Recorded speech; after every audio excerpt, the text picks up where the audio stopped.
चलिए बहादुर, तो आज हम लोग पढ़ेंगे केमिस्ट्री का तीसरा पाठ, जिसका नाम है धातु और अधातु। धातु और अधातु, ठीक है। मेटल और नॉन मेटल। देखिएगा, तत्वों का जो विभाजन है वो दो वर्गों में किया गया। तत्वों का विभाजन दो भाग में, एक को बोला गया धातु, एक को बोला गया धातु। एक उप धातु भी होता है, उसको भी हम लोग पढ़ेंगे, लेकिन फिलहाल देखिए धातु और अधातु, ठीक है। धातु और अधातु बोले तो मेटल और नॉन मेटल। इसमें देखिए होता क्या है, सबसे पहले धातु की अगर परिभाषा देखी जाए, धातु की परिभाषा देखी जाए तो क्या होगा कि रासायनिक दृष्टिकोण से, रसायन शास्त्र के अनुसार वे तत्व जो आसानी से इलेक्ट्रॉन का त्याग करके, जो आसानी से इलेक्ट्रॉन को क्या करेंगे, त्याग कर देंगे, और आसानी से इलेक्ट्रॉन त्याग करने के फलस्वरूप धनायन का निर्माण करते हैं, उन्हें क्या कहते हैं, धातु कहते हैं। रासायनिक दृष्टिकोण से, यानी बोलते रसायन शास्त्र के अनुसार वे तत्व जो आसानी से इलेक्ट्रॉन त्याग करते हैं धातु कहलाते हैं, ठीक है। जैसे मान लीजिए ये सोडियम है Na, ठीक है। इसका देखिए, इसमें इलेक्ट्रॉन की संख्या होती है 11, इसका परमाणु संख्या 11, और इसका विनाश निकल 2 8 1 होगा, ठीक है। अगर इसने क्या किया, इसने एक इलेक्ट्रॉन एक इलेक्ट्रॉन को त्याग दिया और Na प्लस का निर्माण किया, तो बोले तो यह क्या कहलाएगा बहादुर, धातु कहलाएगा। यह क्या कहलाएगा, धातु कहलाएगा।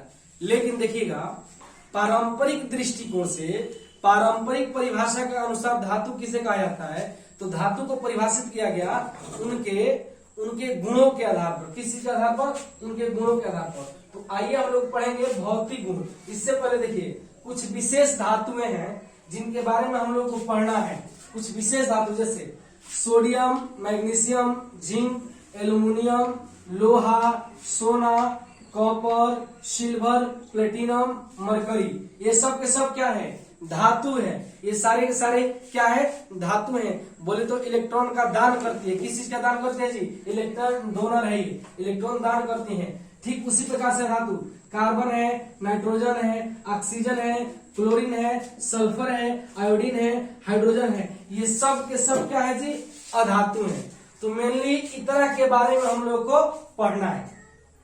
इतना के बारे में हम लोग का क्या करना है जी, पढ़ना है। अब देखिए, तो गुण के आधार पर देखा गया, गुण के आधार पर एक और बात क्या होता है कि किसी देश का जो विकास होता है, किसी भी देश का विकास किस चीज के अनुसार आकलन किया जाता है, वहां पे खपत होने वाले धातुओं के अनुसार, वहां पे कितनी धातुएं क्या होती हैं, कितनी धातुएं खर्च हो रही है। और देखिए, इन तत्वों में सबसे अधिक उपयोगी धातु ही होते हैं। तो किसी देश का विकास वहां पे खपत होने वाली धातुओं पे निर्भर करता है। जैसे में हम लोग के घरों में जो बर्तन बनता है, बर्तन जो आता है, सॉरी बनता है बोले, जो बर्तन आता है जिसमें भोजन बनता है, एल्युमिनियम का हो गया।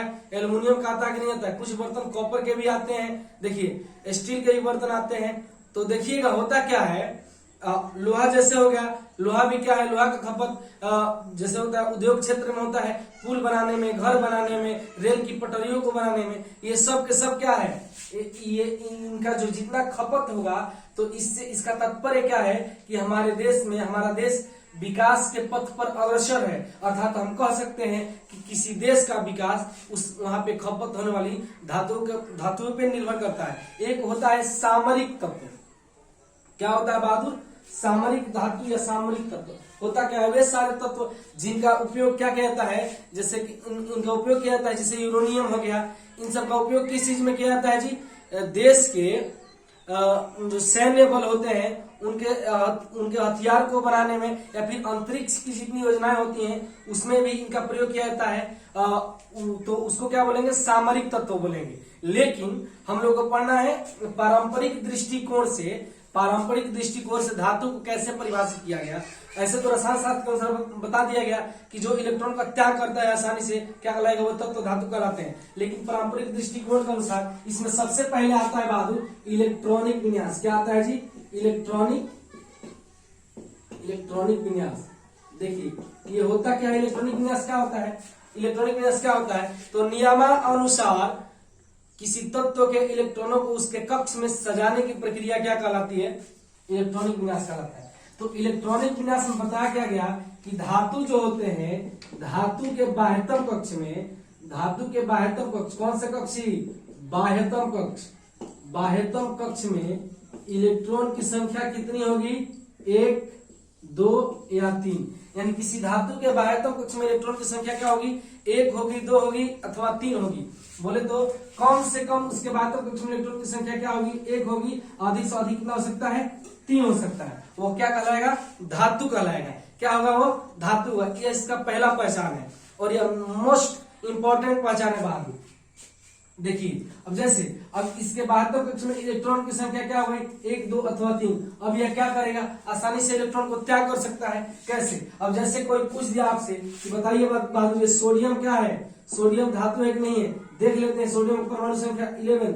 अब इसका आप इलेक्ट्रॉनिक विन्यास निकालिए तो 2, 8, 1। मैग्नीशियम 12, इसका परमाणु संख्या होता है 12, 2, 8, 2। एल्यूमिनियम, इसका परमाणु संख्या होता है 13, इसका विन्यास निकालिए 2, 8, 3। अब देखिए ये सब के सब क्या है बहादुर? बाह्यतम कक्ष के इलेक्ट्रॉन है। कहाँ के इलेक्ट्रॉन है बहादुर?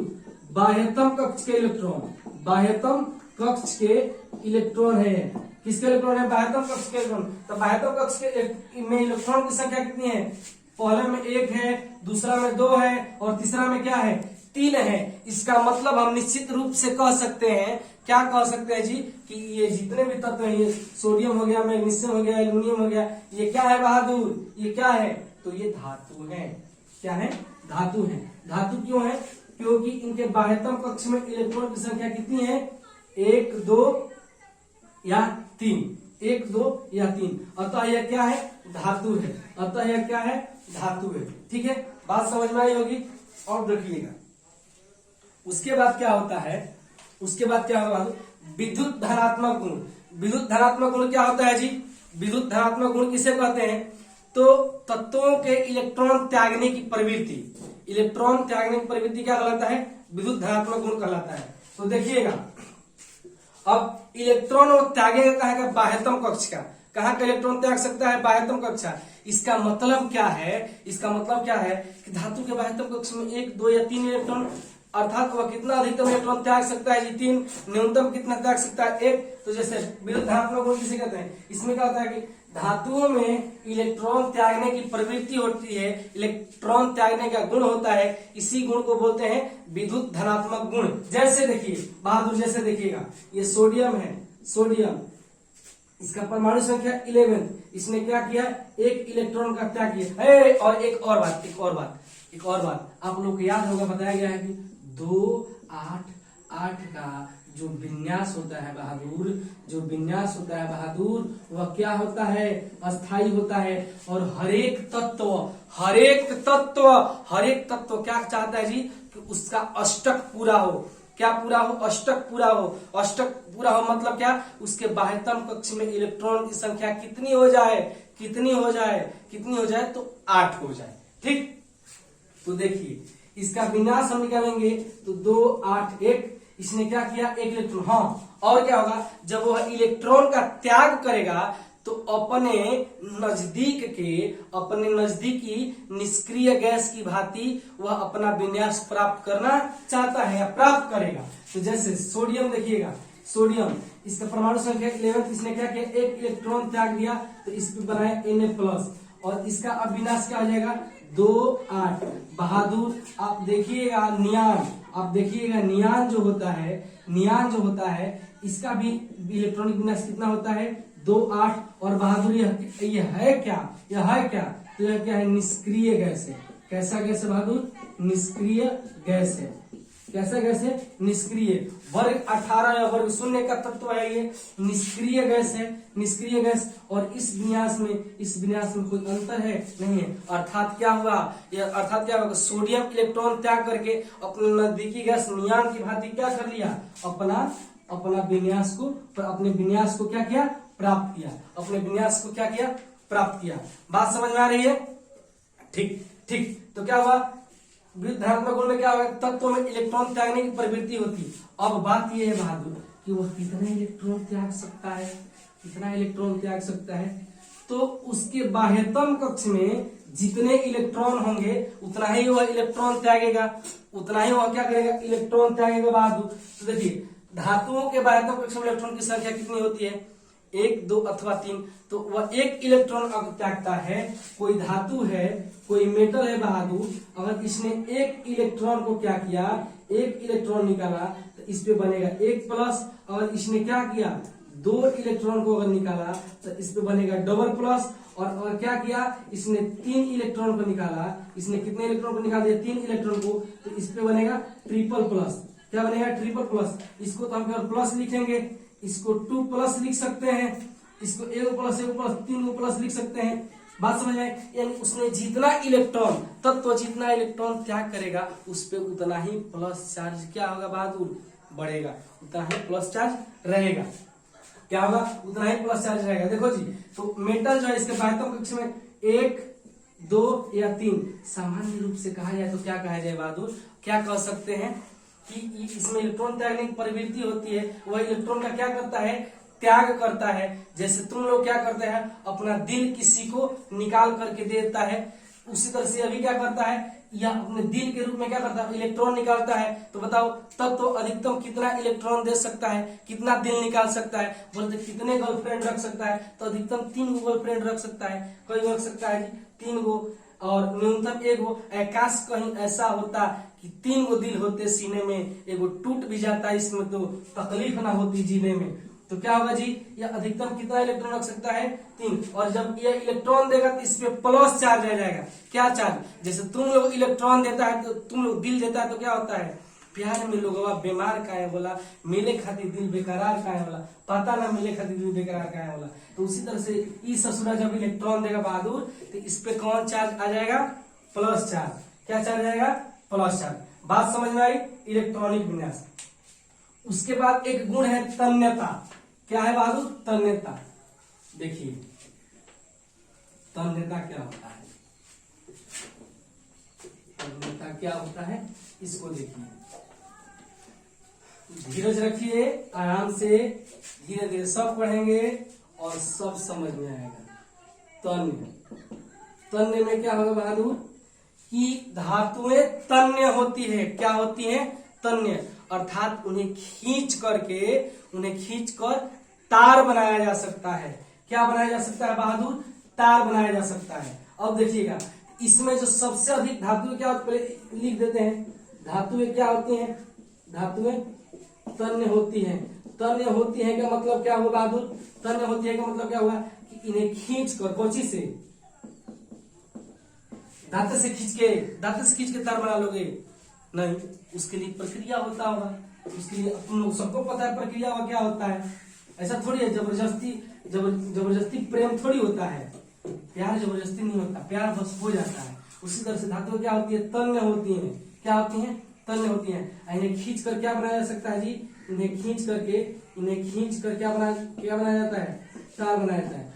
अब देखिए इसमें होता क्या है, देखिए सोना जो होता है, सोना क्या होता है, हेलो मेरे सोना बाबू की बात नहीं हो रही है, कि सोना मोना की बात नहीं हो रही बहादुर, यहाँ पे धातु जो एक होता है सोना, उसकी बात हो रही है। 1 ग्राम सोना जो होता है बहादुर, 1 ग्राम सोना को खींच करके 2 किलोमीटर लंबा तक क्या बनाया जा सकता है, तार बनाया जा सकता है।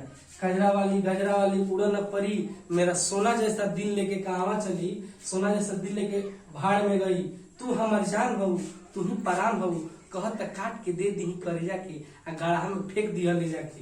तो यहाँ गाढ़ा में नहीं, तो क्या होता है, जो ये सोना होता है, 1 ग्राम सोना से कितना किलोमीटर तार बनाया जा सकता है, 2 किलोमीटर तार। कितना बहादुर, 2 किलोमीटर तार। उसके बाद होता है 100 mg जो सोना होता है ना, 100 mg सोना होता है, उससे सॉरी चांदी जो होता है, क्या होता है, चांदी एजी ओजी लोजी सोनोजी, मैं हूं मनमौजी, 1 2 का 4 4 2 का 1, माय नेम इज विजयमल। ठीक, एजी, ये क्या, इसको क्या बोलते हैं बहादुर, चांदी बोलते हैं। और इससे कितना मीटर तार बनाया जा सकता है बहादुर, इससे कितना मीटर हम लोग तार बना सकते हैं, तो 200 मीटर। कितना 100 मीटर, 200 मीटर लंबा तार 100 mg चांदी को खींच करके बनाया जा सकता है। बात समझ में आ रही है? सोना चांदी क्या करेंगे प्यार में, सोने जैसा दिल है मेरे यार में ना। तो उस सोना जैसा, उस सोना दूसरा हो गया और इस सोना दूसरा हो गया। ये धातु की बात कर रही है, वहाँ वहाँ प्यार मोहब्बत की बातें चल रही है। किस चीज की बातें चल रही है बहादुर? प्यार और मोहब्बत की। हमने तुझे प्यार किया, हमने तुझे प्यार किया, तू कौची समझकर, पगला समझकर, तेरे बाप ने मुझको पीट दिया तबला समझकर। तो अभी तन्ने हो गया होगा ससुरा। घर से निकलते ही कुछ दूर चलते ही रास्ते में है उसका घर। तो रास्ता में जब उसका घर पड़ेगा तो क्या करोगे?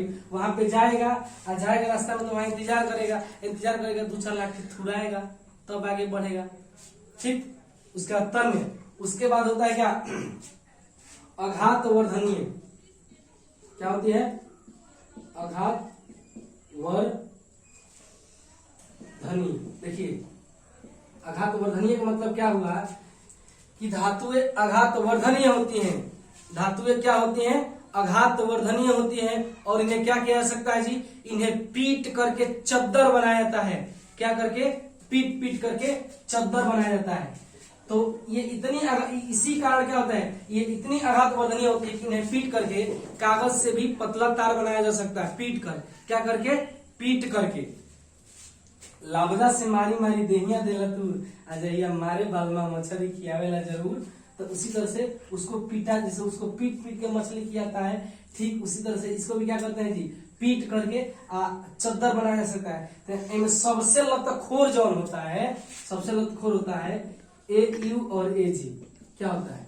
इस ससुरा ढेर लतखोर होता है। क्या होता है? सबसे अधिक बोले आघात वर्धनीय कौन होते हैं?